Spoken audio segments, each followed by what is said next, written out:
Hello and welcome everybody to another episode of Pod Strickland. I'm your host, Shwin and this episode 391. The Knicks are playoff bound. Well, they've been playoff bound, but they are now playoff bound as the 2 seed after a 50-win season, which feels nice. We're going to talk about that in kind of what ended up being an awesome last game of the season. I don't know, it was probably maybe the best one in a long time, but we're going to talk about that. We'll talk about plenty more. And we're going to do that with, first of all, Stacy, my co-host, at Stacy Pan89 on Twitter. Stacy, how are you doing? Enjoying the weather and the 50-win vibes. Yes, no better way to enjoy weather than podcasting inside, as I like to say.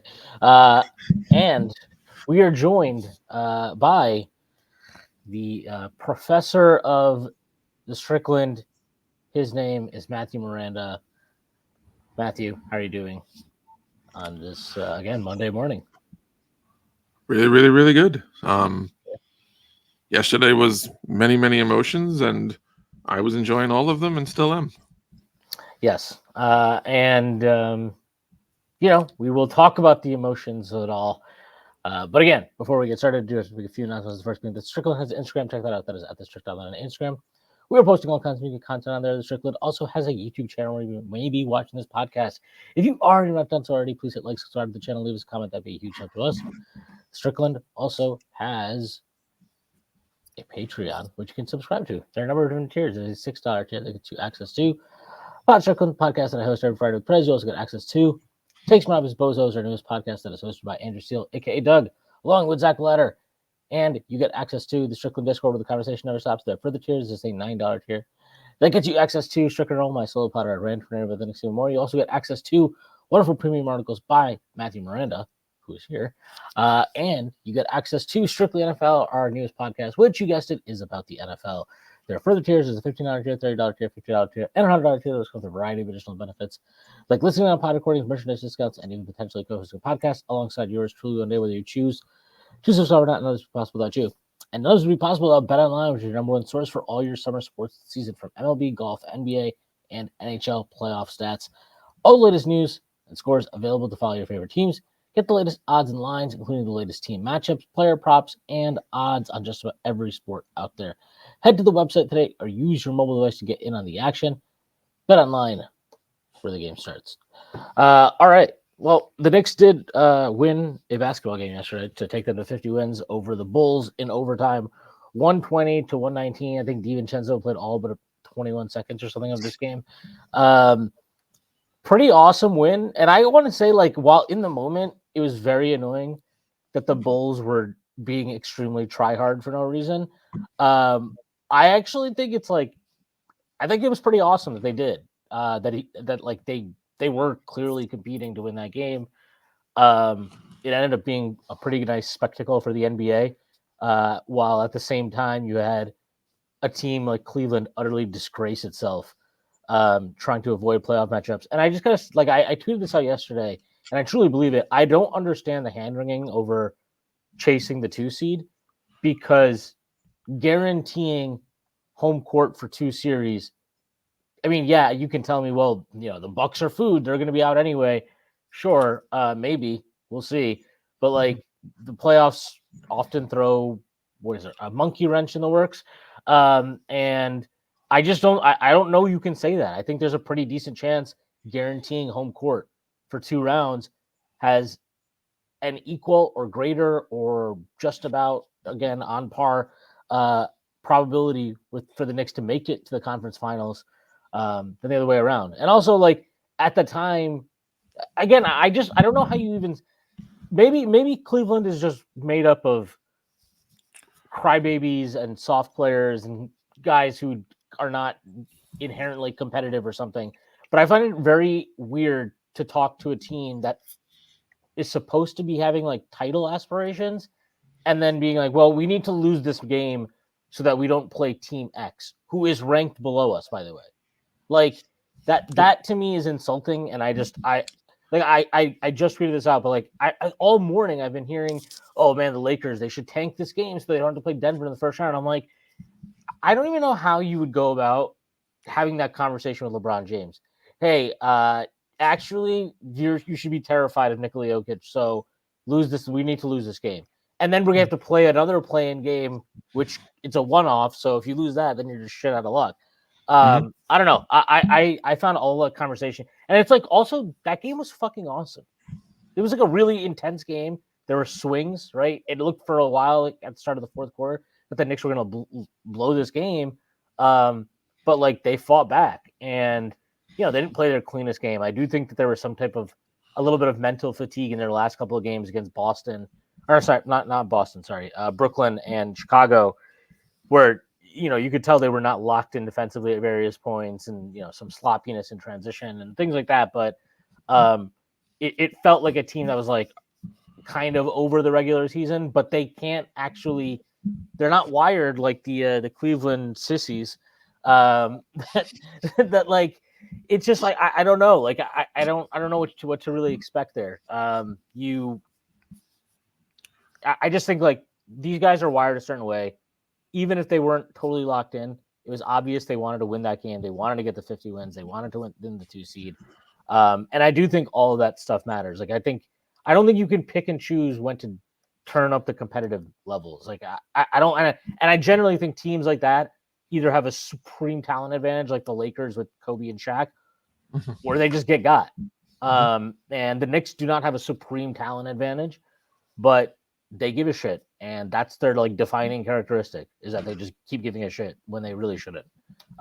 So I thought this was a very appropriate way for them to get to 50 wins, get the 2 seed, and now once again the Knicks don't have to look back at the Carmelo Anthony era for our last anything. 50-win season. Good job, Jalen Brunson. Good job, Josh Hart. Good job, everybody on this team. And Tibbs, by You're like Khrushchev with Stalin. Like you just can't wait to wipe Carmelo from the history, like completely. Joseph who?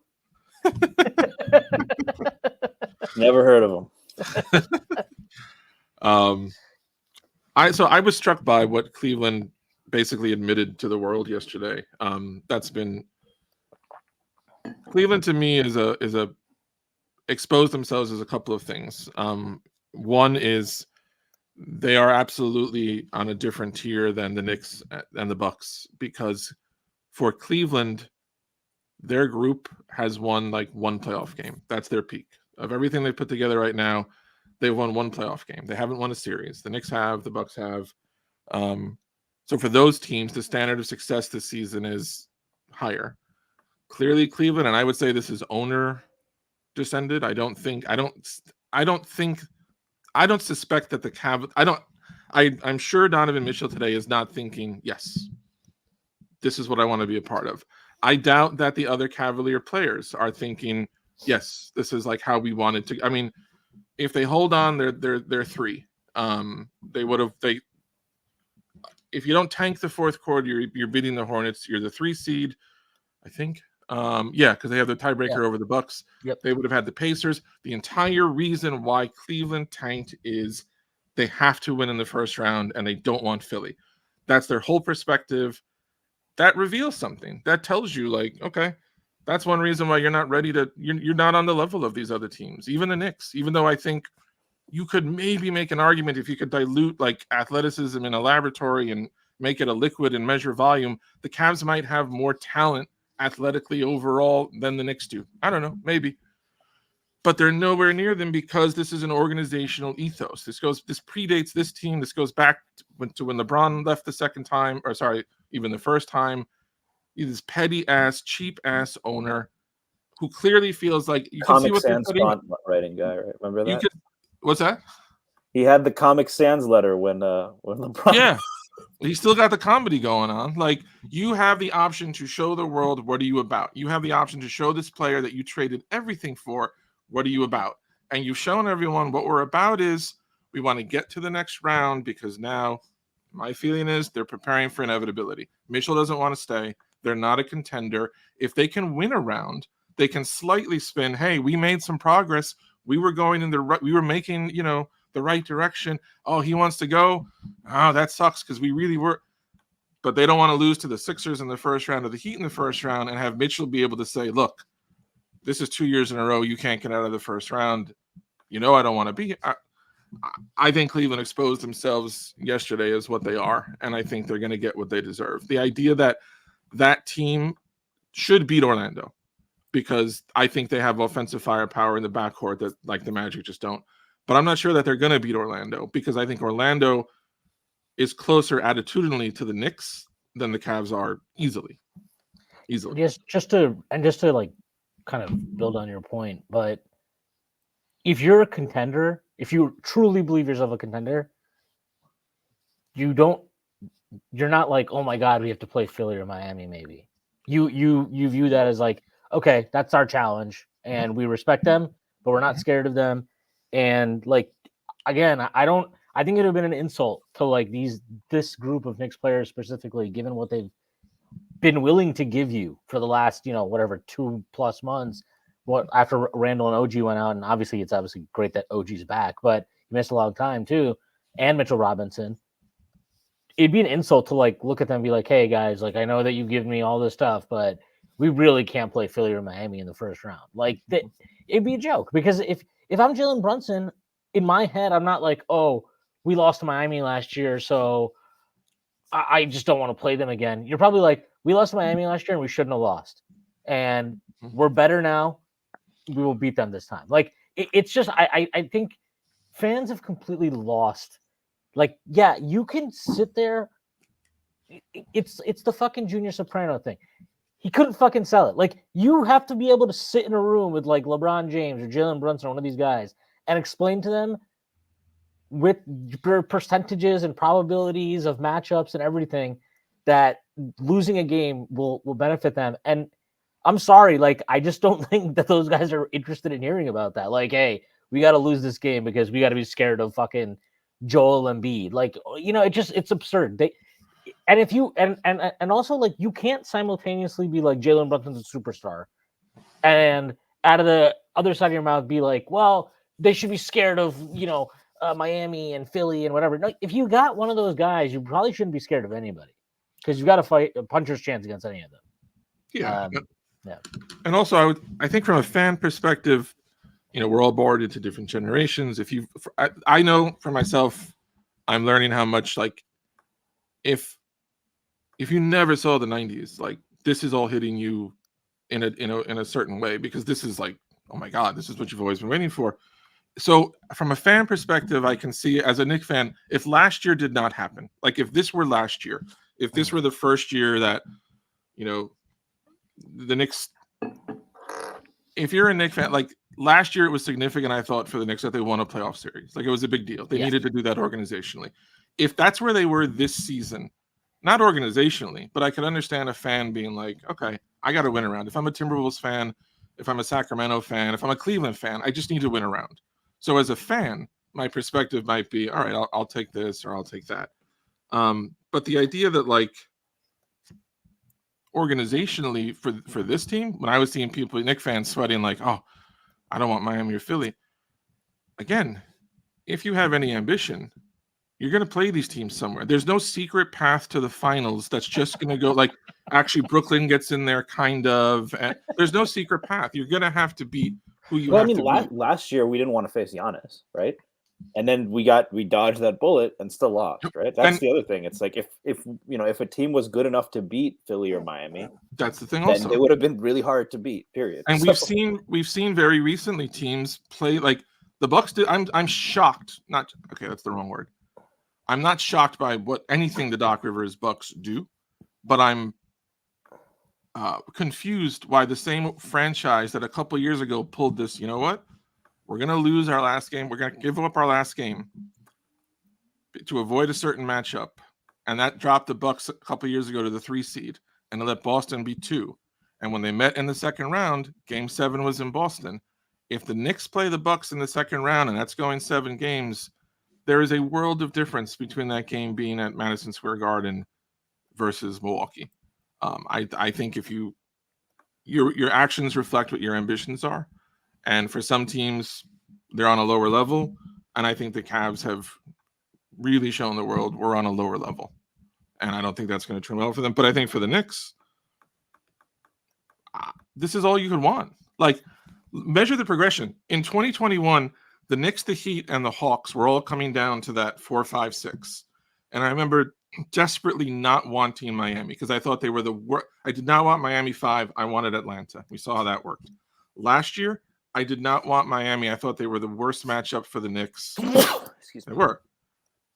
You've changed. You've grown. I don't fear Miami this year. Bring them. I would rather play Miami than Philly specifically because I don't think they're easier. I want them because I think the Knicks will learn things in that series that matter more going forward against the Bucks and Celtics and other teams that Miami has handled. But because my team just has ambition, there's not a single series in the East that I'm like, I don't want that. I don't want that. That's why they're here. I do want this. This is what why are we watching? Why are we watching if we don't want to see if Boston's in the second round? Bring it. And I'm going to make this hopefully my only 90s reference of the whole episode. I know I can go there very easily. In 92, the Knicks collapsed at the end of the season. They blew the division. They'd been way up on Boston all year. They blew it. And the sky was falling because the Knicks fell out of what would have been the Cavalier bracket again. And instead, they got the bad boy Pistons in the first round. And by winning that, they got the Bulls in the second. And everyone thought, oh, fucked up. Well, they took the Pistons to the limit and won. They took the Bulls to 7 games. And that started a lot of what they learned and embarked on over the rest of that decade. You want to get somewhere? You got to test yourself. Cleveland doesn't test themselves. In 2 years, they're not going to exist. The Knicks are testing themselves. In 2 years, there's a better chance they're going to win a title than the Cavaliers are going to get past the second round. I'll take that. Yeah, if you're going to lose, the Cavaliers' best player might end up playing for that Knicks team. So. Exactly. I mean, if you're going to, like, to your point, like, let's say the Knicks, let's say they lose in the first round, okay, to Philly or to Miami. Maybe our takeaway, maybe we learn more about them. Maybe the front office learns more about the coaching staff and the players from that than they would have if we tanked into an easier matchup. Which, by the way, I don't really agree. I actually think the Pacers are a weird matchup for us, and with how easily they score, I just think it's like you always play one. Like those teams will never win a championship, but we've often seen in NBA history them be nightmare first round opponents. Exactly. And so, like, you know, I just don't really agree with the idea that, oh my God, like automatically the Pacers are a better matchup just because they don't have the playoff pedigree, I guess. But like, you know, at least Miami with Miami, the playoff pedigree thing is real. With like Philly, I'm like, they've gone as far as the Knicks did last year.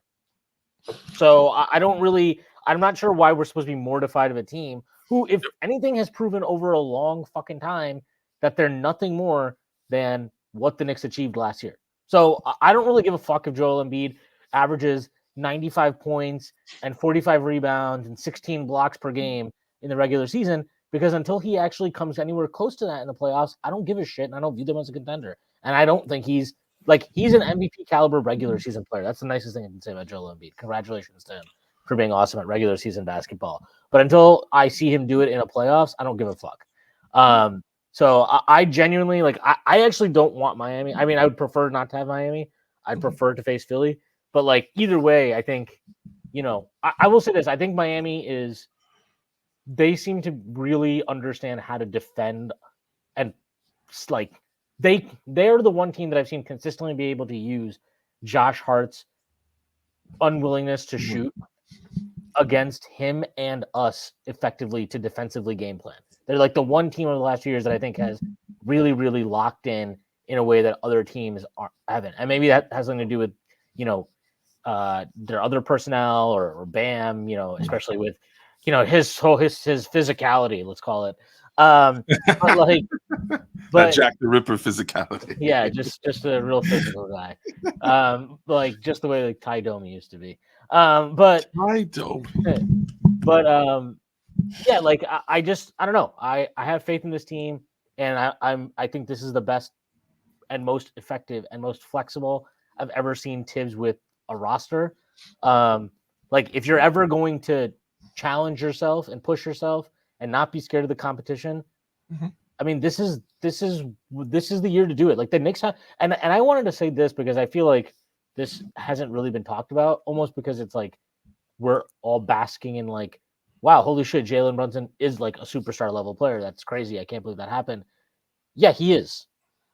So when you have guys at that level, like every season is an opportunity and every season has to be cherished and every season is high stakes. Like the level that Jalen Brunson is playing at means that you need to expect and have higher expectations of this team. That doesn't mean like if, they lose in the first round or something that everybody has to be fired and you need to get it. Like, I don't know about that. It all depends on circumstances and whatever.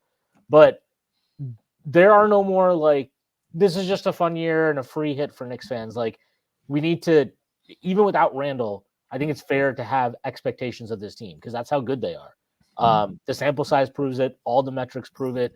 What are they like? They're fucking 20-3 with OG and Brunson in the lineup together. Like they've played and proven enough that I don't think, and I'm not saying this as like I'm trying to prep the table to start like taking fire tips if they lose in the first round. But like I think like you need to really. I mean, you evaluate the whole roster, right? It wouldn't just be Tibbs. No, of course not. I'm just saying when you have a guy playing at Jalen Brunson's level, like you're not in the this is fun phase anymore. Yeah. This is an MVP caliber player. This is a guy who should be first team All NBA, and he's done it really burdening an offensive load that is like it's like on par with these other superstar guys that everybody loves. He's been spectacular, and all of those other superstar guys are playing next to another all-star, right?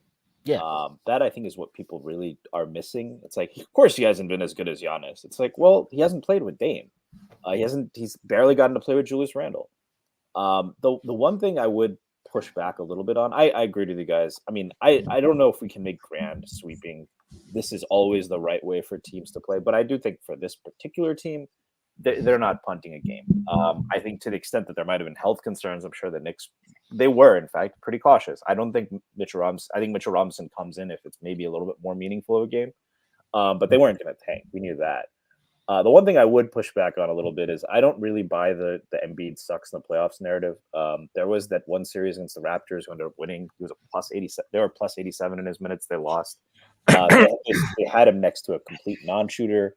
Now he's playing next to, I think, the best combination of fit and skill set in terms of Maxey.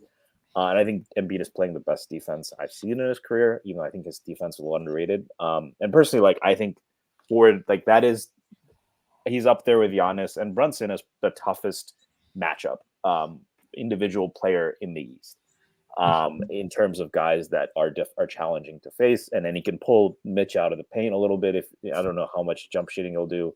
I'm more scared of him in some ways than a guy who can't shoot the jumper, but gets 17 free throws in a finals game and he's a playoff riser. So, I would say with Miami, like I didn't think they were better than the Knicks last year. I think they're a worse team than they were last year. This year, and I think I have more confidence period against Miami than the Sixers because I think the Sixers are really good, and I don't really buy that narrative that Embiid isn't good in the playoffs. But I think it's gonna. I mean, to your point, it's just fun to. It is like we want to win. Don't get me wrong. I totally agree with that with Shwin. But it is fun and enjoyable to be here to be talking about a contender. Like any of these series are going to be fun in the sense that it's going to be extremely stressful. But we haven't had this in a long time, and I think I don't think most Knicks fans. I didn't really see anyone like really whining about it. Most people on Twitter were like, "Let's go, whoever we face." But I think I'm much more excited. I think getting 50 wins psychologically is kind of a big deal too, at least for me. I don't know how much that affects the players, but 50 wins in the 2 seed, given everything they've gone to, I think those checkpoints and those little wins help. So, I'm just thrilled to get going. It's going to be a long 6 days with no Knicks, but it should be fun. It's what's good. One, I mean, it's obviously great that they avoided the play-in entirely just for this reason that they have a week off. But I mean, I think there's no question it absolutely mattered to them. If it didn't, why would Dante DiVincenzo play 53 minutes and 39 seconds yesterday? Or whatever, 52 minutes and 39 seconds. It clearly mattered to them. I don't even know. Like, it's just so obvious that it's not even to be debated. And also, again, like to speak to just like what they've given us this year, like you basically go into overtime and it was obvious that iHeart had hit whatever minutes limit he had. So he was done for the night. And obviously the medical staff basically was like, I think they were like, all right, Mitch played a half. We know Mitch does and lands in crazy places. He's good. You don't have him for the second half, buddy. Figure it out. And like again, you're just seeing a coach being able to like it's not even that there were weird lineups yesterday that I didn't love. But I did like that. I do like I can't have been critical of Tibbs in the past for like, well, I just wish he was more flexible because we know this lineup and this rotation works, but we might need different stuff in the playoffs. Like I can't be critical of that and then not give him credit for being more experimental over this last closing part of the season. Now, some of that might be enforced by the various minutes limits he's dealing with, but he is dealing with them. And he talked a bit about Precious in his post game yesterday. He was talking about how Precious gives you a different he at least said it. He's like he gives us a different look because we can switch everything when he's at the 5. Yep. So I'm not saying he's 100%. I don't know. I still feel like in his heart of hearts, if Mitchell Robinson is available, if he can get 48 minutes out of Hartenstein and Mitchell Robinson, he will never deviate from that.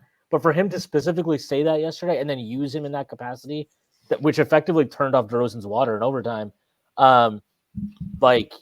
I think that's as much you're going to be able to get to be optimistic about this is the best version of Tibbs until actually seeing it in the playoffs. But I would be lying if I said I was not cautiously optimistic about Tibbs, which for me was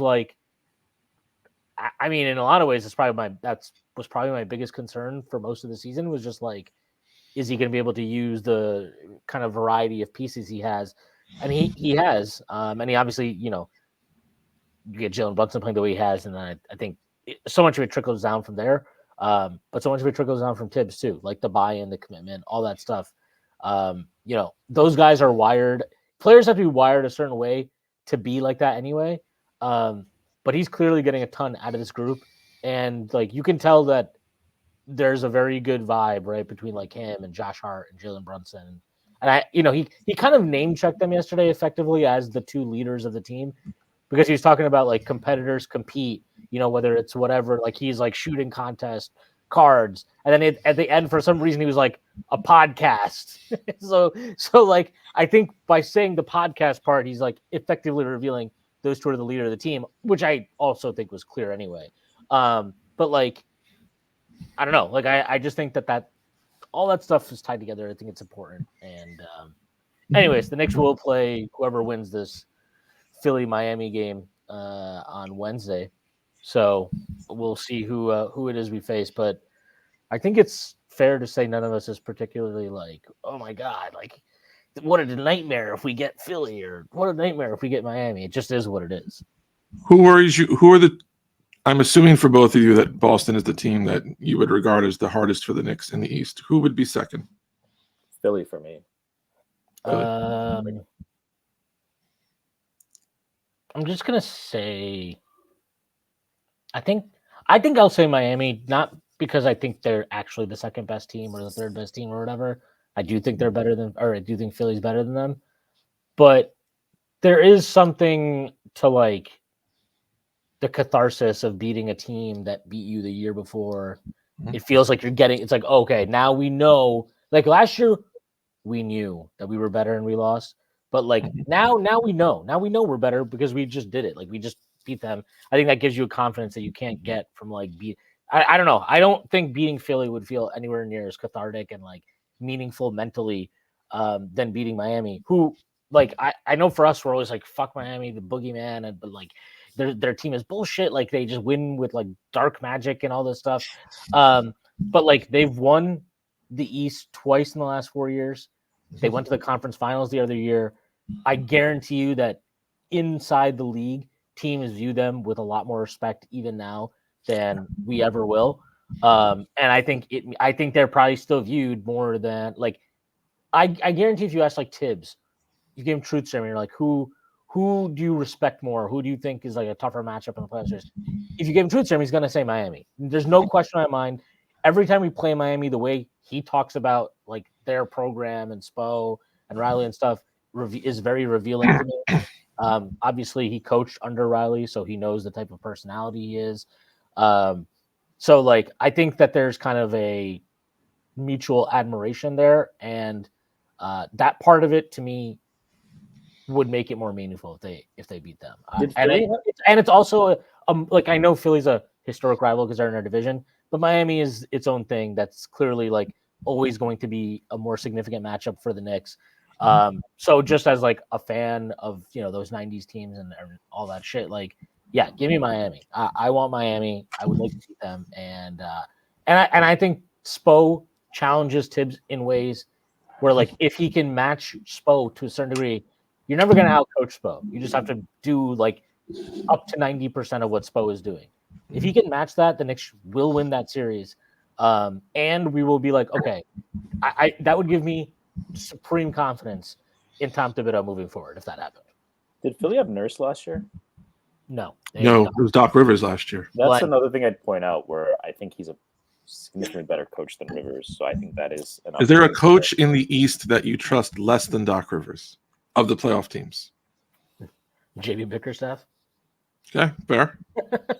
Well, we've seen. I think I already feel better about Mosley. I know that's not fair to say, but I already feel better.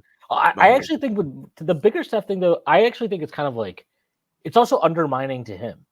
Because they've affected, like, he's the person that has to deal with the consequences of like however that went down in the locker room. Max Strus did not seem happy after that game. He said something to the effect of like, "We got to win." I don't remember what the hell it was exactly. Yeah. But like, I don't know. Bickerstaff might suck, but I also think everything about what they did yesterday, it's like that type of mentality. That's not the coach. That's like pervading from. Well, that's organizational. Yeah, that's organizational. That's coming from the top. So that's Gilbert. Yeah, there's issues there that I think are like not. He also wasn't good in the playoffs last year. Like Bickerstaff. Yeah, I always wonder about this though, because I'm like, I just think we were like a terrible matchup for them. I don't think there was much. We were an awful matchup. I mean, he had no answer for the guard screens, right? I mean, I think. But what was his, like? I just don't know what his answer is supposed to be. Like sometimes, and we say that, but like, the Knicks scored at a garbage rate in that series. Yeah. So I don't know. Like, I don't love JB Bickerstaff for thing. I find him extremely annoying, and whiny every time we play them. But like, I don't actually know that he's a terrible coach or something. I just don't really believe in him. But Doc Rivers is if the one guy I'm saying I might not believe in more than Doc Rivers is Bickerstaff. I don't know. That doesn't say much about either of them, I would say. No, I think their biggest problems are the owner and the fact that they drafted a guy that they thought would be like a transcendent player, and he's turned out to be like Tyson Chandler. Yeah, it is, and they haven't playing the floor. Yeah, that's a problem. Let me ask you this too, because I'm very curious about this. As the season's gone on, and I'm just positive, all things Knicks are good things. I try to guard against like, okay, what am I missing that I might look back on in a few months and be like, how did you not consider that question? So there's a charge that's been made against Thibodeau teams in the past. And given how some teams clearly slacked off at the end, I wonder if you care or think about this at all. There is sometimes a charge that Thibodeau teams take the regular season. They're like a student who they work so hard, all throughout high school. Like they just work. They get all the extra credit. They work harder than everybody else. They have the highest GPA. They go to college around people who maybe weren't trying as hard in high school, and you find out like, oh, you really maxed out in high school. Like by sophomore year of college, you've changed your major because you're actually not going to do bio. You're not getting past organic chem. There's a slant sometimes on the Knicks that like Thibodeau teams push so hard 1 through 82 that they don't have another gear to go to when they get to game 83. And teams like Miami clearly prepare for that. Other teams do as well. Maybe. Do you have any concern or anxiety about that this year? I don't feel that way this year. I don't know if I'm just riding the vibes. I think I have reasons why I'm not worried about it, but I think in the past, maybe it's been a credible argument. Do you have any concern that the Knicks push so hard to get here that like they don't have really another move to show to people? Miranda, was that hypothetical student? Is that hypothetical student in the room with us today? I don't see them. No, I think one thing though too that is relevant to this, like maybe in the past I could see that because the talent in the league up and down was not like. So when we think about the first like Tibbs team, right, is those Bulls teams. And I think it's a fair thing to say, like they did max out for 82 games, and then they didn't have a higher gear and blah blah blah. Those things might be fair. One, when they had Derrick Rose healthy, they went to Eastern Conference Finals. Like that's what happened. When they didn't have him healthy, they lost in the first round. Or no, they lost in the first round the next year when he gets hurt to the Sixers. The year after that, they actually win a playoff series, and that was without Derrick Rose at all. They had Joakim Noah basically. They beat the Nets, right? Yeah, yep. They a proud Nets team. they basically beat them with, Point Noah as like the facilitator. The year after that, I don't think they won a playoffs. No, they lost in the first round. Derrick Rose again gets hurt. He played 9 games after the year. The year after that, they lose in the second round to the Cavs. And then Tibbs is fired. Like, I don't know that there's much evidence there to assume anything. I'm not saying Tibbs is like, he definitely has legitimate question marks around his past record as a coach in the playoffs. There are certainly some shortcomings, which I think were more readily apparent earlier in his career. I do think he's more adaptable now, even though he's still somewhat rigid. And like, again, to go back to my point, there's more talent up and down the league. So like, you have to keep your foot on the gas now in a way that you didn't have to worry about back then. Like, look at yesterday. We could have ended, like, I've never seen anything like that before. Like, that has never happened before in NBA history. I guarantee it. Of like that many playoff berths being unsettled. Like that's just, and it speaks to the talent and the parity of the league that like it did come down to that it came down to that last day, that there was like the 2 playoff matchups that were locked in at that point. So to me, like, I think things change, circumstances change, environments change. I don't think you can just walk into the playoffs anymore. And like, you talk about parity, what the difference is. Back in the day, if you had a 2 seed, maybe you could kind of dial it down at the end of this regular season, and then you use the first round because you're like, yeah, we might lose one of the first 2 games, but we're so much better than this team. It's not going to matter. We can win 4-1, 4-2, and that'll help us actually get our legs back under us, dial everything back up, and you're good to go. Like, you don't have that luxury anymore. Like, we just saw it, right? We have a bunch of people like peeing their pants because we got the 2 seed and we're gonna have to play Philly or Miami. But like, so that like this, like, I'm sorry, I don't think playing the Pacers would have been easy. I don't think playing the Magic would have been easy. Like, I don't view any of these teams in the East anymore from 1 to 8. Like, I'm not saying the Knicks should be, again, they shouldn't be scared of anybody. I think they are the second best team in the East.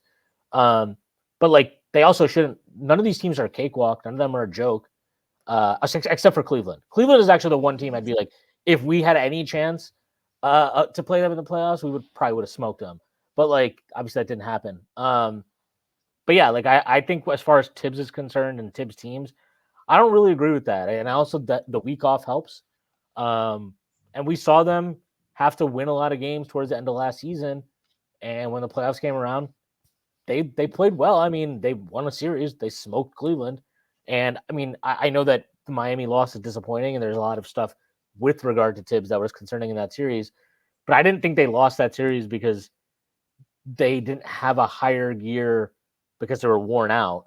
I think it was because Randall got hurt and played like shit, and quickly got hurt too. Yeah, quickly got hurt, but he was not playing well. But more or less, I just think it was like there were poor lineup choices made by Tibbs, and guys could not hit open shots at all. And like, some of that I do think is structural, but some of it is also just on players. So like, this team to me has the construction to go and do things.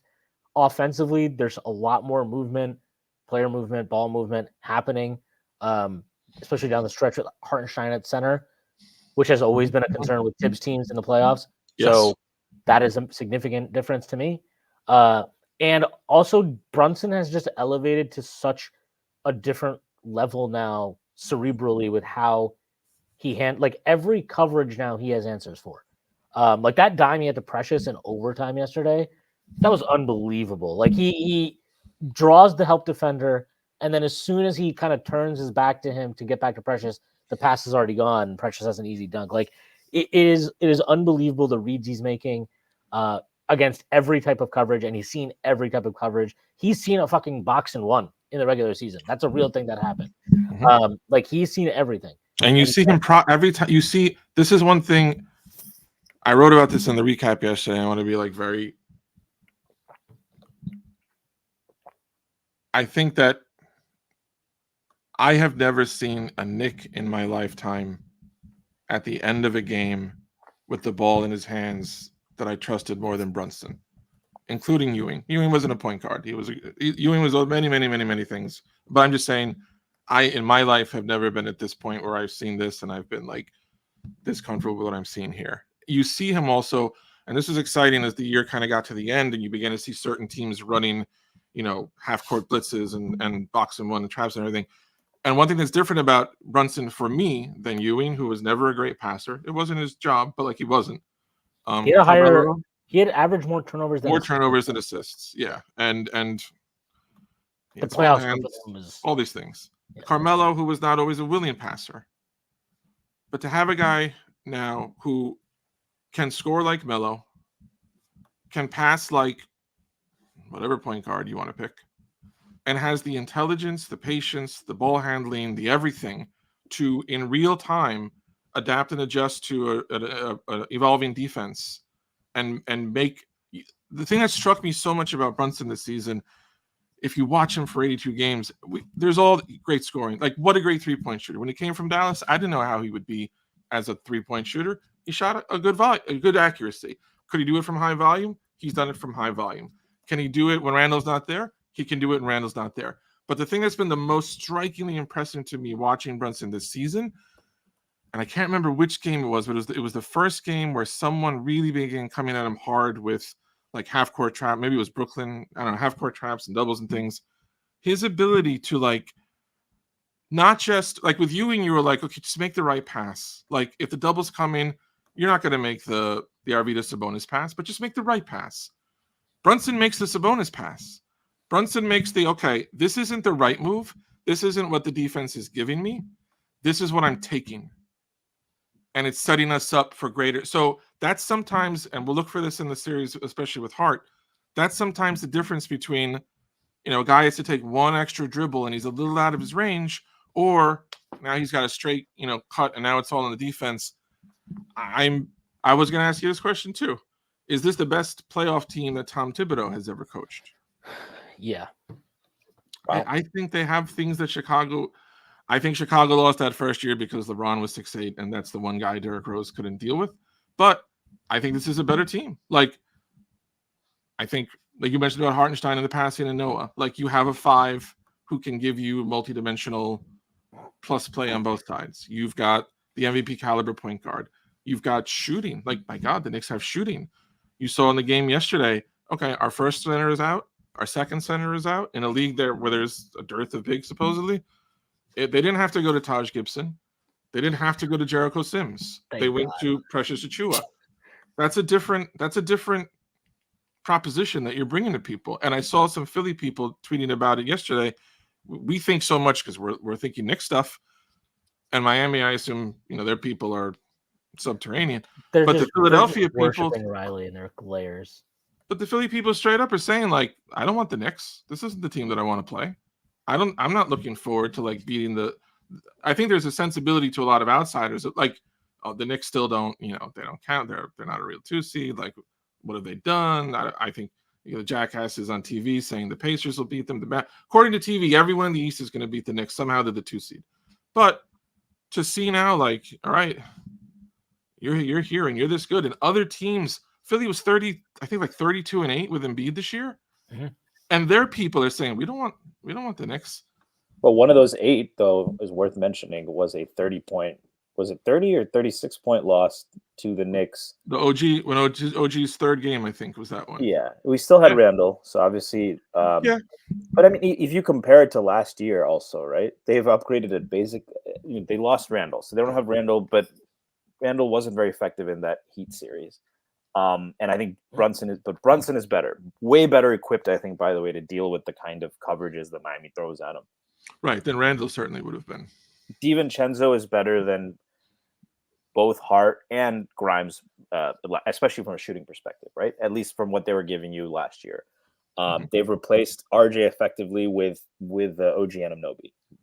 Far superior, I would say, player, but certainly for this team with the spacing he gives you. And then, you lose Randall, but Hart you still have Hart, who's been really good. To your point, they have the better center depth.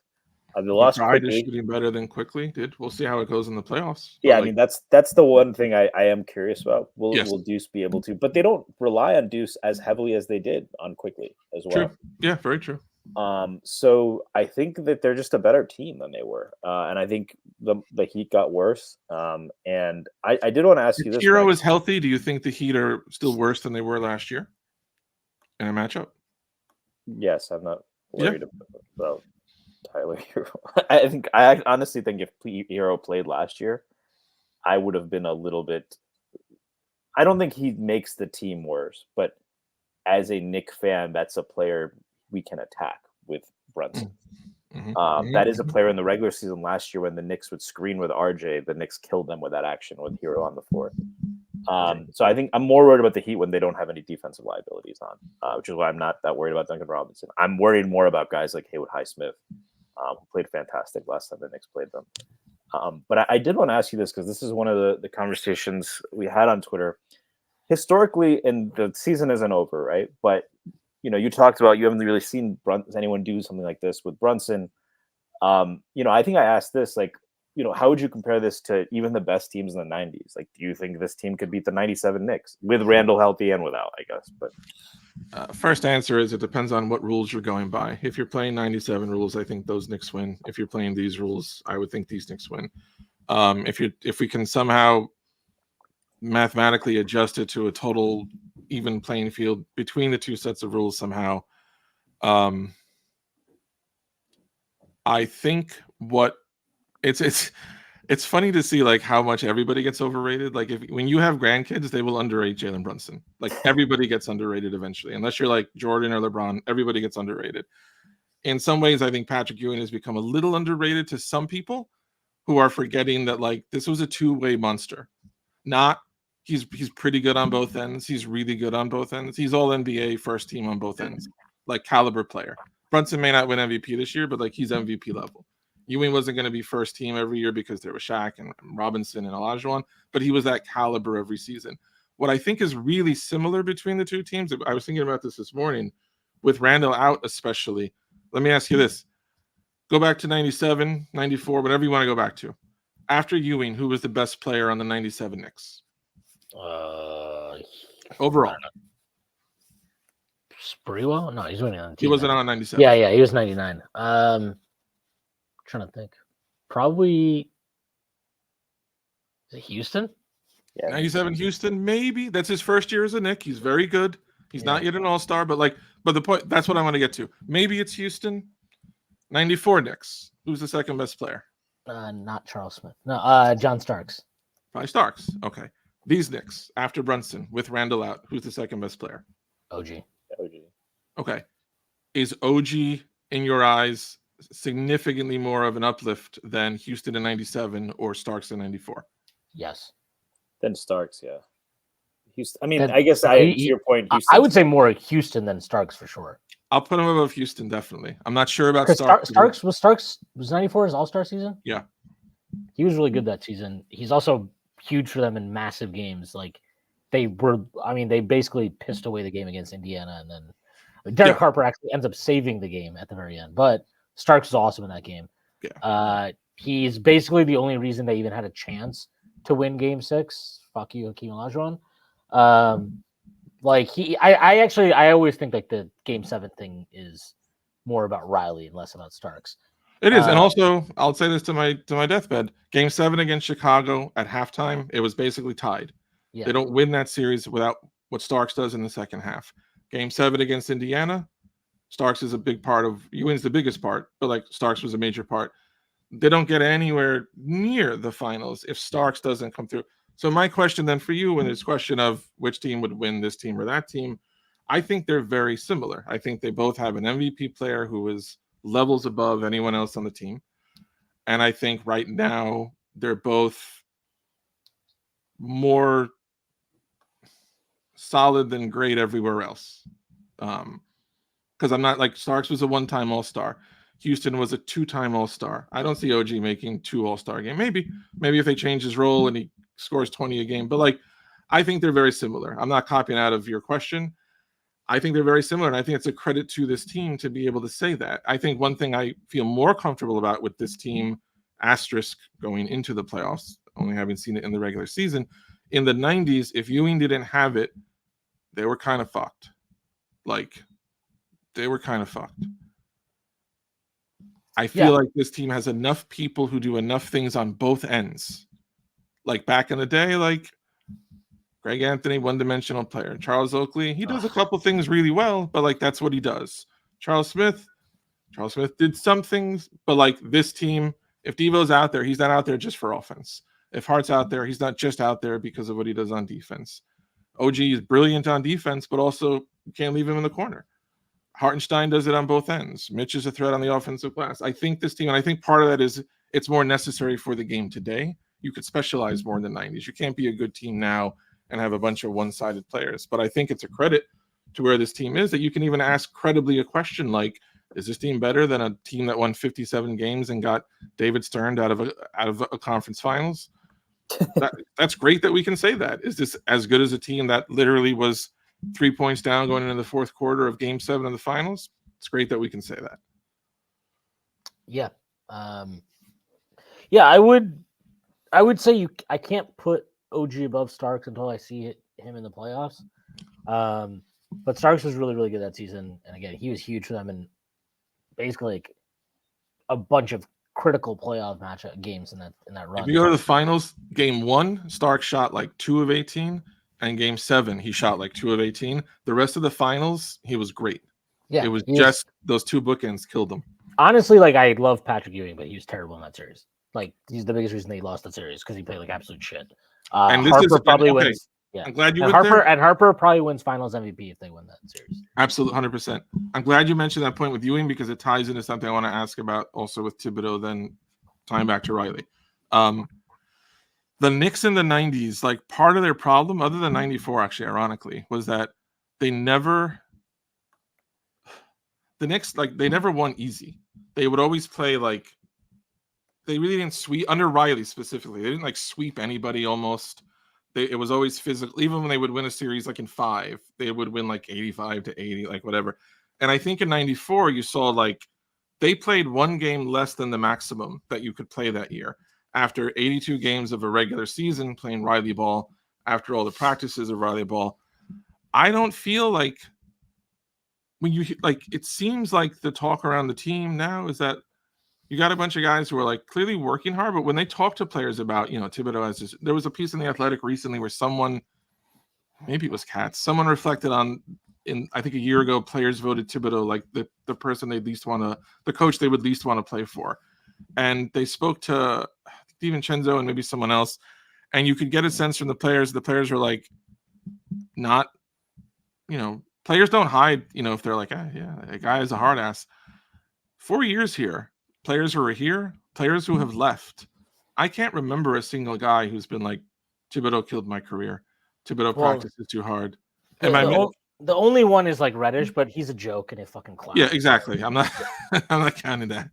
Yeah, no serious player. Obi has like somewhat said like, I mean, Obi is unhappy with his role. It is what it is, right? But to your point, I think the guys actually say a lot of great things about him, right? I think Dante came out and specifically went against that narrative. Mm-hmm. So I think another reason that I'm more encouraged now than then is like Herring wrote about this in his book. Riley's admitted it. Like part of the reason Charles Smith was, I think, dead at the end of that 93 season was because Riley kept playing him on a fucked up knee, kept practicing him hardcore on a fucked up knee. And Smith's career ended prematurely. Smith's career ended, I think, by the time he was 29 or 30. I love the fact that Thibodeau, for all of the aura and rep of like this hard driving taskmaster, He plays all his guys crazy minutes. I don't get a sense that like this team is suffering for what they've been through this season. And I get a sense to your point earlier, Shwin, about parity. When you see a conference where 2 to, I think, 8, it's 50 to 46 wins. There's not much distinguishing the teams, but one thing that does is that team with 50 really is a dog. And if everyone is basically has parity in terms of talent, but you have one team that works harder, seemingly wants it harder, pushes harder, that's an enormous edge. Yeah, I mean, look again. I've never been like I've talked about this when the Knicks have sucked, where it's like I don't really love the idea of multi-year tanks and intentionally throwing away seasons because I don't think you're finding out what you actually need to find out. From you're not finding out what really drives a team to winning if you're not trying to win. And I understand like there's a difference between like I'll put it like if the front office at a certain point in the season is like, hey, like we're kind of we're not going to make the playoffs. We have a chance to lock in a higher seed. If they want to do some strategic resting of like players here and there, I'm not like an extremist where like I do think there are points in a season where it's okay if a team dials it back, right? But what I think can never happen is your coach cannot tell your coach going into a game you have to lose this game. I think that's a really big mistake. Like that's what's wrong about what Cleveland did. It's not that they lost, and it's not that they lost without playing their best guys. It's that they put out a lineup that was completely non-functional for the express purpose of losing. There was no other point to the lineup they put out there other than, oh my God, we don't want to win this game.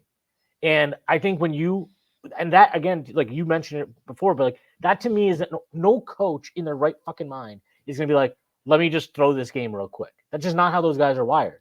There's never been a head coach that's going to do that. That's an organizational decision. And I just think that sends a really weak message, and I think it's undermining to your coach. So the best thing I can say about the Knicks under Leon Rose and with Tibbs as head coach is that I think Tibbs has 100% been empowered to make the decisions on his own.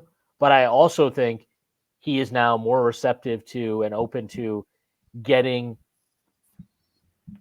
perspective from the analytics and, tied with his own reading of the game to come to better conclusions with, lineups and rotations and all that type of stuff. Is he perfect? No, because no coach is ever going to be perfect. Nobody's perfect. It's not possible. But if you're not happy with how he's generally utilized his roster this year, I don't know what to tell you. Like, he hasn't been perfect. I think we've all seen enough Precious at the 4 next to Mitchell Robinson. We've all, and with Deuce at point, like we've all seen enough of that lineup. But if that's our biggest fuck up, if that's the biggest thing he's messing up, again, I just think like you have to give the guy some leeway when he's basically dealing with a team that has one player capable of creating offense with any level of consistency and efficiency. So yeah, Miranda, I know you've got a little bit of time left here before you have to head out at least, but I did want to talk about this yesterday because that game yesterday, again, I thought it was awesome. And Incredible game.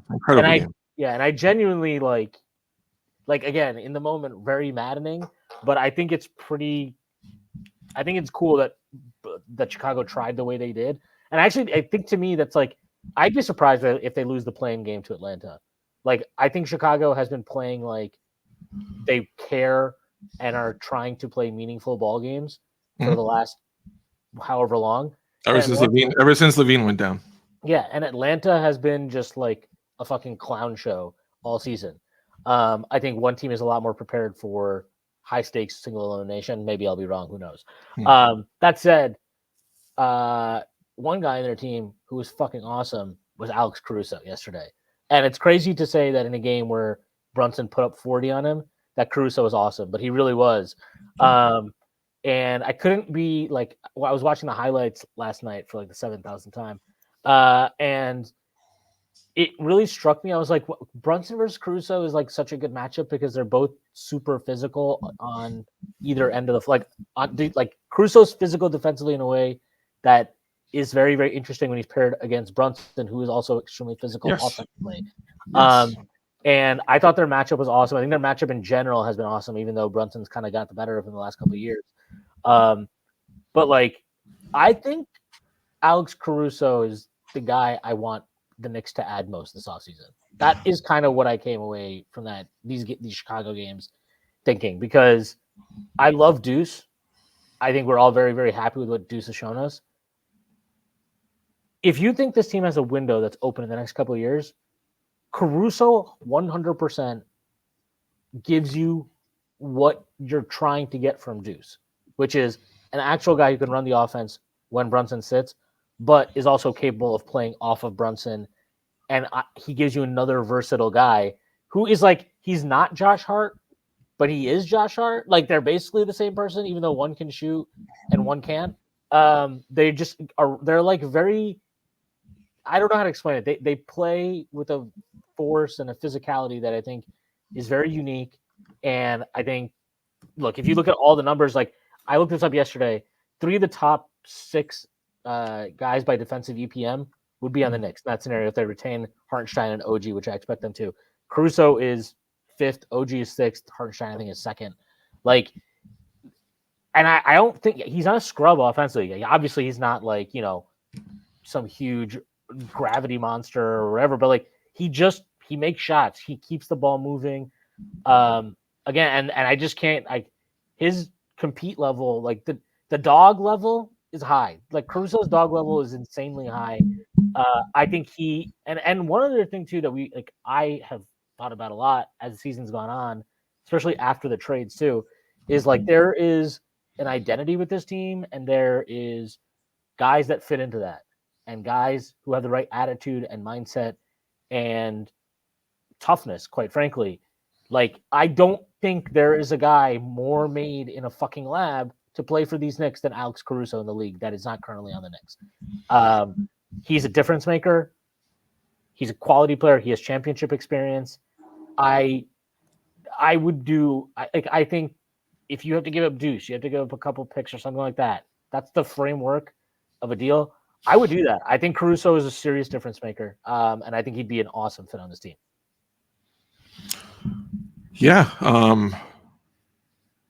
It was weird to come out of yesterday and like respect the Chicago Bulls like a lot more than Cleveland, given what the Bulls have been for a while. But the curiosity there, so Caruso last year of his deal, he makes like I think around $9 million. Is a great, maybe one of the best value contracts certainly in the league.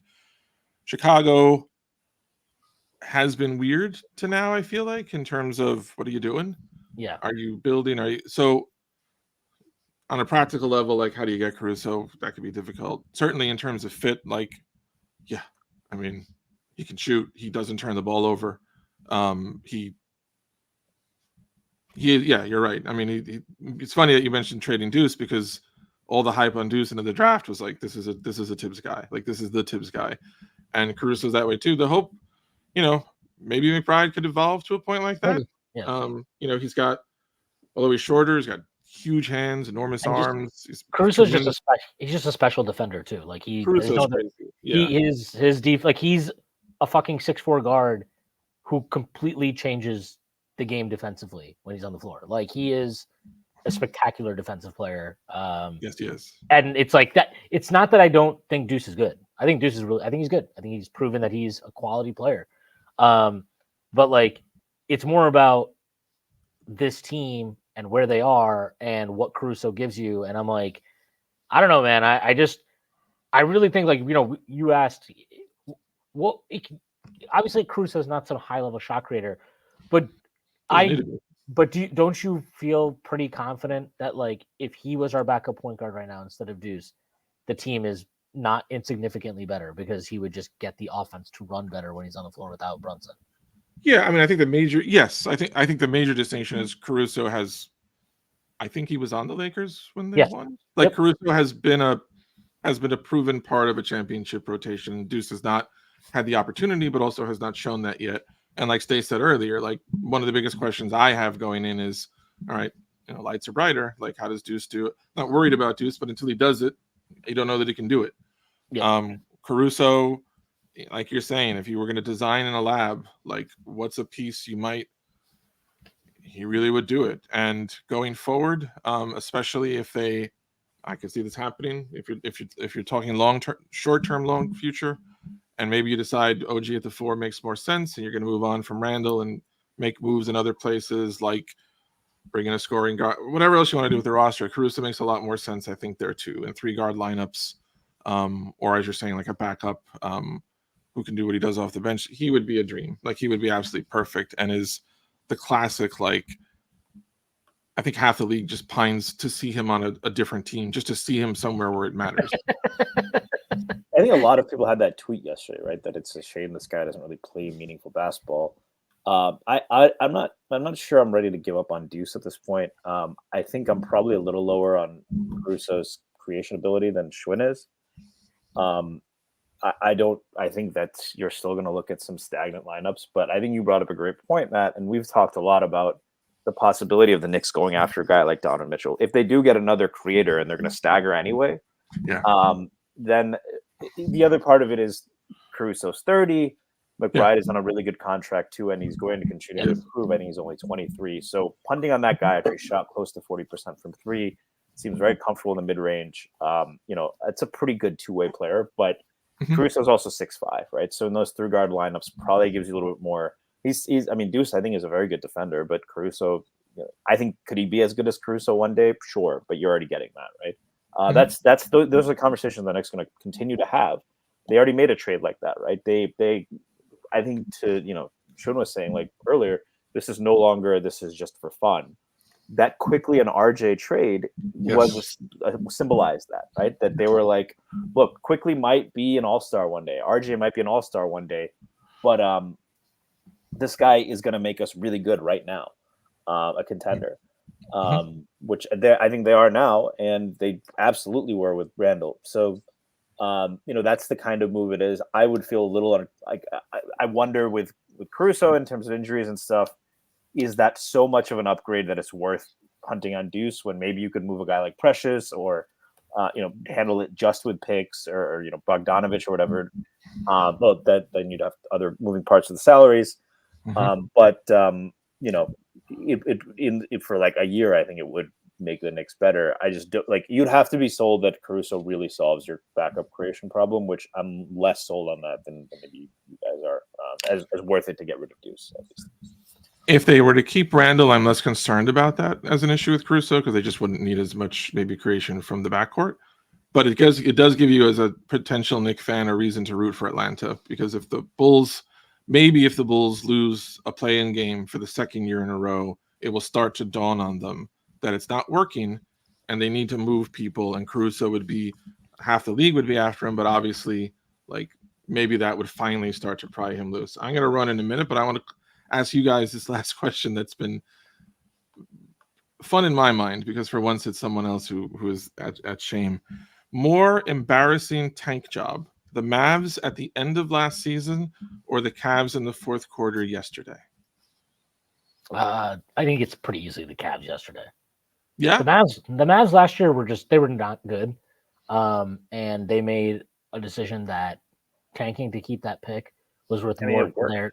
Yeah, they decided tanking to keep that pick was more worth it to them to become a quality team than making an 8 seed last year and getting gentlemen swept. I understand Luka's Luka, and yeah, he always gives you a chance and whatever, but I think that team was dead on arrival last year.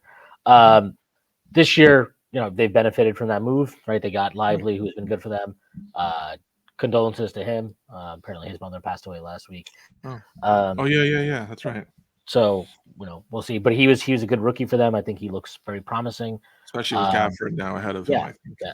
And they got Richaun Holmes back in that deal effectively. Yes. And his contract was then eventually moved for Gafford, who's been really good for them.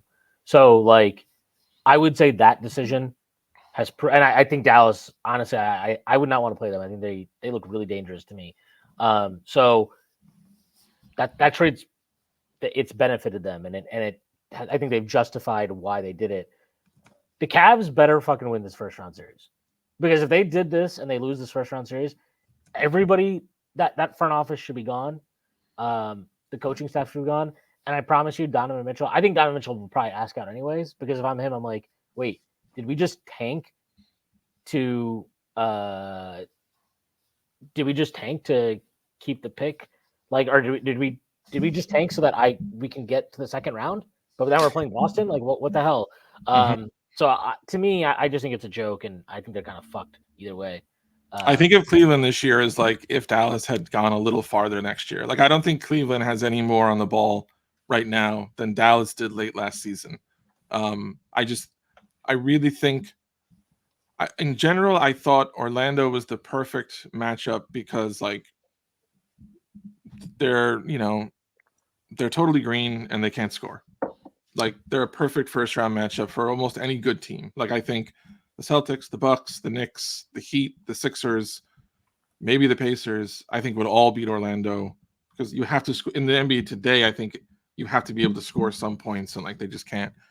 But put them against this Cav team, the way this Cav team looks and has looked for a while. This might be it's funny to me that Cleveland chose this slot, because I think they're the only team in the East that I think Orlando could beat. I think Cleveland should win, but would you be surprised a week from now if the Magic are playing the Celtics in the second round? 2 weeks from now? No, not at all. I think Orlando's going to win. I really do. Yeah. I feel like the vibes in Cleveland are not good. I don't like everything I've seen from them of late. I just don't like a lot of the things that I've seen from them at all this season. Yeah. And they struggled to score, but the Knicks struggled to score against Cleveland last year. The Knicks had the size to really overwhelm on the glass. Yeah. That's what Orlando does. Knicks had, they had a feisty perimeter defender in Hart. RJ played well on defense that series. The Magic have a great matchup for Mitchell and Suggs. That is one team. That's the one thing a lot of Knicks fans were like, I'd rather play Orlando than Indiana. All of that. I was like, he's gonna have to deal with Suggs. Isaac has been playing really well. They're ramping him up. I don't know if maybe he's being held back because he took the vaccine and that's causing some issues for him. No, Isaac has been playing really well. Franz is a great help defender, and they do have a guy who can hit tough shots in Paolo.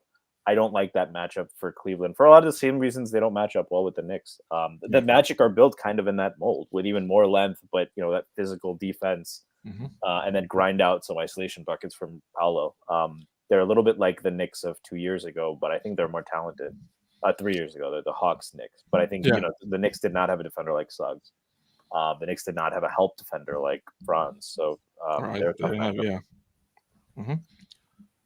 I really hope Joe, at some point, like Joe Ingles is just hitting this back-breaking, devastating, like game 5-3 I want Joe Ingles to be the reason that Donovan Mitchell is out of Cleveland. I want that symmetry. Be good to see. That'd be good to see. All right, Matt, did you are you need to get out of here? Or are you still good to go? 5 more. I can do 5 more. All right, great. So I don't know. I guess we'll kind of like watch this season unfold as it has. Are you particularly worried about any? Like we talked about Tibbs, but like, is there anything on the roster that you're particularly worried about right now? Because aside from the lack of shot creation, I'm like, it's probably as best as you could have hoped. Like, especially with Randall going out, I think they're in as good a place as they could be. OG being back has helped, obviously. DiVincenzo has been really great. Josh Hart has seemed to find some rhythm. Still wish he could shoot, man, with some consistency, but you got to respect the rest of it. But like, yeah, I mean, all things considered, considering the trades and everything that happened, it's kind of amazing the Knicks have gotten here. But they seem to be in a good spot. They seem to be. I don't want to say they're peaking necessarily at the right time, but I think they have they've shown a resilience that seems like it'll be good for them in the playoffs. I feel better about this team going into the playoffs right now than I have since probably honestly, like 94, 95. Because 97 was a new team. I didn't know what they were going to do. 99 was a new team. I didn't know what they were going to do. 13 was like really a one shot. Like, let's see how far this can go. I feel really, really good. The thing that I'm most anxious about is something that I can't see or define, which is the playoffs are such a completely different everything. Like in 2021, the Knicks went in the playoffs, and Randall had led them in points and rebounds and assists. And over a whole regular season, he was brilliant in all those categories. I could not imagine coming into that series, even though it seems obvious in retrospect, that, okay, Atlanta is going to throw everything at Randall, not let him get off the kind of shots or passing lanes that he's used. They're going to force him to do what he's not comfortable doing, and it's going to work, and it's going to hurt the team. I did not imagine last year that I really think last year they got hurt a lot by injuries. I think of Randall, and even though quickly struggled, but you saw against Miami, like they couldn't stop Brunson, but I don't think RJ was ready. So my concern, what am I worried about going into the season? Something that I'm not thinking of that the rest of the league is going to notice, and I don't know what it is. Like, it seems the Knicks have a formula. They're going to try to disrupt it. My assumption from the regular season is go ahead, triple Brunson. Devo's going to hit threes. Other guys are going to make plays. But that's different when you're doing that over 2 weeks against all kinds of competition versus 2 weeks of Miami saying, we're not letting you do A, go do the rest. Or Philly saying, okay, yeah, you've had one of the best center combinations in the league against 29 other teams, but now you're getting 2 weeks of Embiid. Let's see how that does. It's a terrible answer. I don't have a specific defined fear about this team. That's my fear. Like, what am I missing that the rest of the league is probably seeing? Because I don't see it. I feel like offensively they have the main piece that they need, and they have the secondary piece. I feel like defensively they have the defensive power that they need at the rim. They have it in this omni-destructive defender in Anunoby. Now you're at a point where Hart and DiVincenzo and McBride are like your tertiary best defenders, which is pretty sick. I have a coach that I feel confident in. They have the home court. There's no one in the conference that I fear. I have less specific fear right now than I've had in any year in like 30 years, which is a good feeling. What about you guys?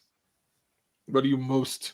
Is there anything that stands out to you as like, if this season is done in about 2 weeks or 3 weeks, whatever, what do you think you're most likely to look back and be like, yeah, I did kind of know deep down like that could be a problem?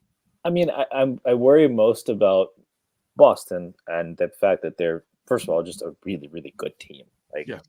Regular season wise, they've been historically good in a lot of the advanced stats. They have one thing that the Knicks even yesterday struggled with, which is 5 out, which is not, I'm not even saying that's like a Knicks specific thing, but Yeah. Every team struggles with it. The Knicks probably still handle it better than a lot of other teams. But one of the big advantages the Knicks have is that you have Hartenstein and Mitch out there in the paint, right? So yes, are they even particularly bad at going out to defend the big? No, but it takes away one of your biggest advantages. And Boston has the ability to do that, not just with Porzingis, but with Horford. So I would imagine that's the biggest fear. And then if they do face a team like Miami that can really throw a lot of bodies and length at Brunson and get the ball out of his hands and guys don't knock down shots, whether it's Hart and McBride are the guys. McBride, again, like I said, I actually think he's a really good shooter, but it's the playoffs. Mm-hmm. Those would be the two reasons. One, either 5 out against Boston, the Knicks play well, but it's just they're too tough to defend, and they hit too many threes, or a team like Miami or Philly, is able to even. I hate to say this, but Oubre gave they threw Oubre at Brunson, and then it's not just the length, but it's all the doubles that come off it. If the Knicks aren't shooting well, Brunson I think has been making the right reads, but they got to hit shots, and that is a little bit of they're not a great shooting team, right? So, what about you, Shwin? I think it's really just like, I would say my main concern is weirdly probably like Mitchell Robinson. He's looked better against the Nets. Offensively, I think he's actually looked fine and relatively active. His hands have been a mess, but that might be him just getting back up to speed. But his offensive rebounding and all those type of things has been good. It's the defensive end where he's really struggled. He still seems like he's a half step slow. I've seen too many guys that I would expect not to finish around or over Mitch finish around or over Mitch.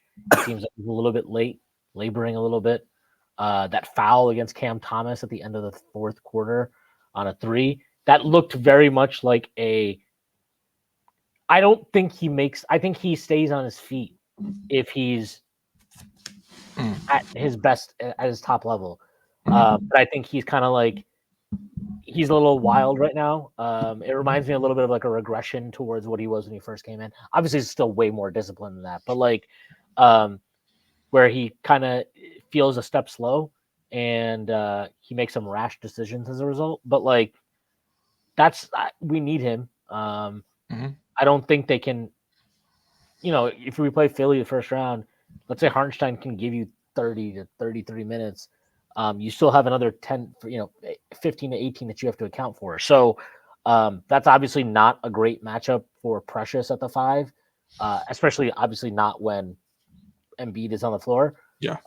So Mitch is kind of key to that. And Embiid draws a lot of fouls. So yeah. there's the scenario in which Hartenstein gets in foul trouble as well. Yeah. And, I just think that that's it. Like, I just think if he's in a good spot defensively and he can ramp up his kind of conditioning, that would be huge for us. Because I think there really is no other team that would get that level of defensive play from their center spot for 48 minutes a night in the playoffs. So if I have a concern, that's probably my main one. And I guess I could say the non-Brunson minutes, but there is no actual solution to that on the roster. Like they just have to hope that Bogey can kind of like get hot, help them tread some water. He had another. I thought he had a pretty solid game. He did. Yeah, and so like that just is what it is.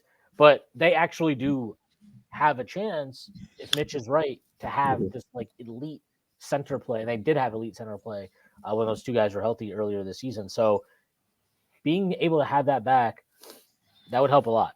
I'm going to jet, but I'm going to leave you guys reminding you of how blessed you should feel that the biggest problem you listed about the Knicks was not that Doc Rivers was their coach or that Daniel Gilbert is their owner. So we've come a long way, baby. Enjoy it.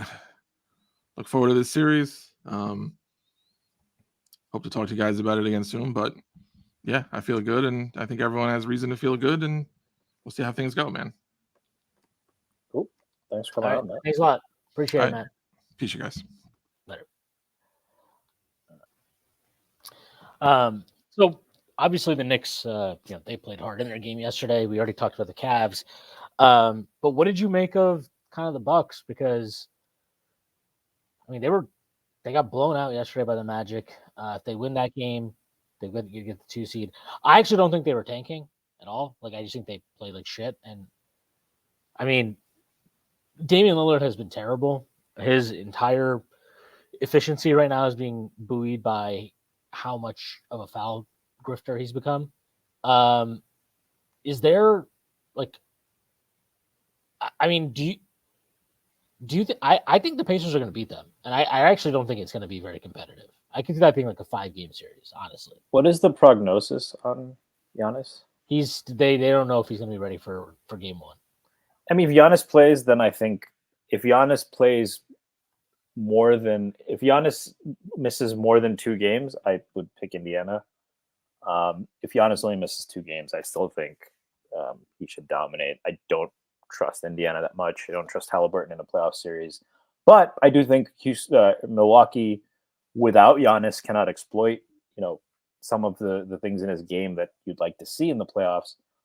So from that standpoint, again, without Giannis, yeah, I think you'd be right. But if he plays and if he only misses 2 games, I don't think this Indiana team is beat like that Heat team last year. I think Lillard's going to have a big series. They will be able to pull Miles Turner out of the paint with Lopez. So if Giannis plays, I still would pick the Bucks. I think Indiana's a terrible matchup for them with or without Giannis. They're not athletic. Indiana's very athletic. Indiana is a team that constantly is moving in the half court or in transition. The Bucks have not been able to keep anybody in front of them all season. And I think Brooke has seen some slippage defensively for sure. Damian Lillard has, again, just been an absolute mess. And quite honestly, like, he's already had a kind of very up and down playoff resume. It's not out of like the pale that he could have a bad series. I mean, and honestly, the way he's playing of late, like, you'd almost bet that he is going to have a bad series because he just cannot string together any type of consistency. I think he's shooting career lows from 2 and 3 or something like that. I don't know. I saw a stat yesterday anyway. But he's been really bad. And, Portis is fine, but Portis is going to, he's going to give up everything he gives you on the offensive end. He's going to give that up defensively. I don't know. I just think the Pacers are, they've had their number all season. I know that was before Doc became the coach. I'm not sure that says anything, because they've been significantly worse since Doc became the head coach. I know they're improved in their defensive transition numbers, but if that's what you're hanging your hat on, given the way these teams are trending, I don't know. I just think this is a bad matchup, and Turner and Pascal, while not ideal in many ways and definitely have their shortcomings, it's not a terrible kind of if you're going up against Giannis, it's not a terrible two guys to have there in the front court. Yeah, I'm not, but I am. I think I think what Milwaukee and what Giannis can do in terms of disrupting, when if it's Haliburton coming to the paint or Giannis being able to wreak havoc with some other ball movement, that's kind of it. I think it's a good point to mention that Milwaukee lacks athleticism. We don't know what's going to happen with Middleton, but Middleton's another guy. When he's healthy, the team does play better, and they haven't played as well of late, but I think people are overstating a little bit. Kind of, if they don't have Giannis, they're fucked. But it's less. I think that if he plays, I still think they're the better team. And I think that I have to see it with Haliburton in the playoffs, where I really trust him winning a series against Giannis. Yeah, I think if I like the Bucks perimeter defenders, it would be way more, where you are. But Middleton was a great defender. He's not a good defender anymore. Malik Beasley was a terrible defender. Damian Lillard, terrible defender. Bobby Portis, bad defender. But you could say that there are also some pretty poor defenders on the Pacers. For sure. Mather is very athletic, but I don't buy the defense being that great yet. Haliburton's a poor defender. Mather's out for the season anyway. No, that's right. Yeah. So guys like Nembhard, they're actually they're a worse defensive team, right? They're probably the worst defensive team in the league. I don't know what the numbers are, but they're terrible defensively, and they can't be worse than Charlotte or Washington, right?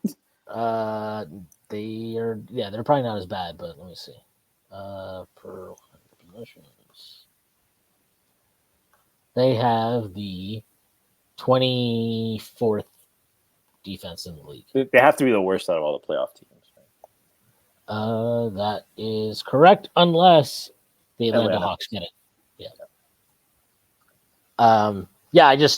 That part is definitely worrisome to me, but they rank 24th. The Milwaukee Bucks rank 19th in defensive rating. So, or 18th. Yeah, 19th. No, sorry, 19th in defensive rating. This is per Basketball Reference. So, the Pacers are terrible, and they're definitely meaningfully worse than what the Bucks have been, but the Bucks have not been good defensively, and Indiana has been one of the great offensive teams in the league. They finished second in the league in offensive rating, and there's pretty much an equal gap between their offensive rating and Milwaukee's versus Milwaukee's defensive rating and Indiana's. So I think if Giannis misses time to start the series, 1 or 2 games or whatever it is, I don't see any hope for them. I think Indiana will smoke them. I really do. Like I think this is just a disaster season for the Bucks in a lot of ways. The Giannis injury couldn't have happened at a worse time, and I think it'd be a huge mistake for them to rush him back. So, yeah, it is what it is. Not our problem, but I do think it's interesting, especially since Damian Lillard did start the All-Star game over Jalen Brunson. Yeah, I mean, there's that. I mean, is it crazy to say Brunson's had a better season? I mean, because we were talking about this, and Kenny Smith said, "Oh, Brunson's been the best player in the Eastern Conference." Is it crazy to say he's been better than Giannis? Because I was like, Giannis is putting up a historic season. He did 30, 10, and 5 on 60+ shooting, never been done, and all that. Counting stats, he beats Brunson, but Brunson beats him in 08 EPM, for example. Offensive blocks plus minus. Giannis has a small edge, and he has an edge in overall EPM. But I just think you can't ignore the context, right? I mean, he played next to Dame. Brunson did not. I mean, Brunson got even better after losing the one other guy who could draw attention. I don't think it's crazy to say he's been better than Giannis this season, right? No, I think at the end of the day, like one team overachieved expectations despite facing a lot of adversity, change in season, etc. Brunson was central to that. He was the driver of that. There's no question who the best player on this team was. And every offensive metric, he's in that conversation. He is in the mix. Versus Milwaukee, whose fucking coach got fired halfway through the season, who has severely underachieved expectations since that point in time. And quite honestly, who have shown to be pretty soft throughout this season. And the Knicks finished with a higher seed. Like, I'm sorry, I don't really. We're not talking about just ranking the best players in the NBA in a vacuum. That is not what the All NBA team is. That is not what it is. It is who had the best 5 seasons. That's it. That is the only fucking criteria. That is the only criteria now for All NBA. If you're so the argument would be statistically Giannis has had a better season. That's fine. But if you want to just say All NBA is, if your MVP ballot is any different than your All NBA ballot, then you're doing it wrong. Because your first team All NBA should be your top 5 MVP guys. That's it. That's the only criteria. It is positionless. So the only criteria is who had the best 5 regular seasons. And I don't care if it's Giannis. I don't care if it's Tatum. One of those guys cannot be getting in over Jalen Brunson. And if it does happen, when it happens, whatever, I'll probably lose my mind over it because logically it makes no sense. There's another guy who has a case over Tatum, by the way. There is a player who, if they put him over Brunson, I don't think it'd be right. But there is a guy who as well deserves it over Tatum, and he's not a guy who's usually ignored in these conversations. Anthony Edwards or LeBron James? LeBron, he's been hooping. They're in the think he's been better than Tatum. They are in the play-in, and he plays with Anthony Davis, but I think he's been better than Tatum this year. Yeah, I mean, I agree. I think Tatum has no first team All NBA case to me. I mean, it's fucking bananas that we're even talking about it. Like his case is that he plays on a 64-win team. That's not a case. That's it's just stupid the way he's talked about. I can't. I don't know. I think it's insane that anybody would vote for him in first team All NBA. And I've thought this for a while. There's you can look at all the people that vote for this stuff. Okay, they love to talk about. Do you remember when Jokic was first pushing his way into the MVP conversations? All these people would EPM, fucking all these stats to highlight hey man, this guy is dominant across the board statistically. When it's like that, right? When you're getting such a strong signal across multiple different indicators, that's a pretty good sign that hey, this guy he must be really good. I'm going to list this off because I tweeted this effectively. I gave Zach the kernel. I incepted Zach. No, I just sent him these stats to tweet out from the Strickland account. Because I was looking it up yesterday because I saw people debating this. Here are the stats in which Jalen Brunson outperforms Jason Tatum, okay, for this season. And in a lot of these advanced ones, Tatum's not a top 10 guy. So I'm just going to read these off.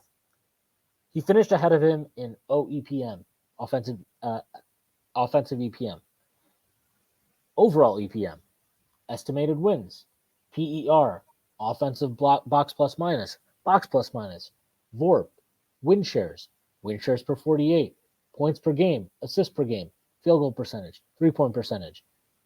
Like, he also had he had like a point.